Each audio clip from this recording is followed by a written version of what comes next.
Hey everyone, my name is Wedge. The rest of Born of the Gods was spoiled today, so we're going to take you through the rest of the set color by color, just like we did with Theros. As always, we start with white. Let's get to it. A Crow in Phalanx is 4 mana for a 3/3 human soldier with Vigilance. You can pay 2 colorless and 1 red to give creatures you control +1/+0 until the end of turn. This card is decent for limited. 4 mana isn't anything to write home about, but a 3/3 with Vigilance creates decent board presence. Next up is a Crow in Skyguard. 1 colorless and 1 white for a 1/1 flyer with Heroic. Whenever you cast a spell that targets him, put a 1/1 counter on him. Pretty standard card here. This will be played in limited mainly because it's a flyer, but also because putting 1/1 counters on flyers is just so much more relevant than putting them on anything else. Unless it has double strike. Or hexproof. You get what I mean. Elite Skirmishers, 3 mana for a 3/1 human soldier with Heroic. Whenever you cast a spell that targets him, you may tap target creature. 3 mana and 1 toughness don't often get along, but 3 power does sweeten the deal a little bit. The Heroic trigger also enables Inspired, which is pretty cool. At the very least, he's a worse Gideon's Lawkeeper. Our next card is Ephra's Radiance. 1 white mana gets you an enchant creature aura. Enchanted creature has pay 2 mana and tap this creature to gain 3 life. Another card that might see limited play. I do think this is going to be one of those cards that you'll only play in your deck if you need it, but hey, who knows? You could be running this with Sunbond, which in turn makes your opponent cry like a baby. Excoriate is 4 mana for a sorcery that lets you exile target tapped creature. Yes, this is a sorcery, but a playable one in limited for sure. Not only will creatures be tapped due to attacking, but also to enable Inspired.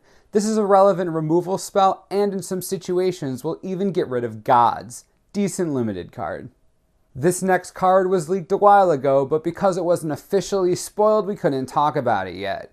Fated Retribution is 4 colorless and 3 white mana for an instant. Destroy all creatures and planeswalkers. If it's your turn, scry 2. Just getting it out of the way now. Great for limited, great for commander, all stuff we've heard before. Instant speed wrath effects are very powerful. In its time, route was pretty dominant and is still used today in commander. The standard format is too quick for something like this to really work, but if the format slows down, which I don't think it will, this might have a shot. Even then, it's a really long shot. Supreme Verdict is just better. It doesn't kill planeswalkers, but it's 3 mana cheaper and can't be countered. It's hard to predict what this card could really do.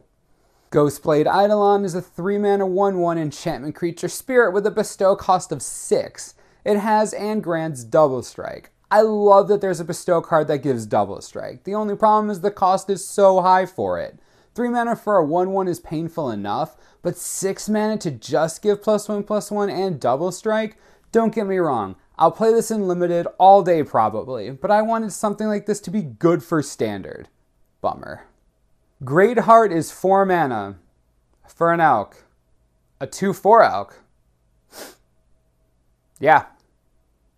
Griffin Dreamfinder is 3 colorless and 2 white for a 1/4 flyer. When it enters the battlefield, return target enchantment card from your graveyard to your hand. 5 mana is really expensive for a 1/4 even if it's a flyer. However, it does technically give you card advantage and a decent blocker, so this might see some play in a control-oriented draft deck. Speaking of control-oriented draft decks, Hold at Bay is 2 mana for an instant that prevents the next 7 damage that would be dealt to target creature or player this turn. Decent stall card. 7 damage is nothing to scoff at, and this could give you the extra time you need to find the right answer. This next card is a combat trick I'm excited about. Mortal's Artur is 1 white mana, and it gives target creature +1/+1 and lifelink until end of turn.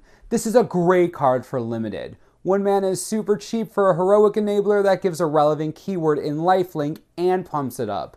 Great draft card. Ornithark is 5 mana for a 3/3 flying Archon with Tribute 2. When it enters the battlefield, if Tribute wasn't paid, put 2 1/1 white bird creature tokens with flying onto the battlefield.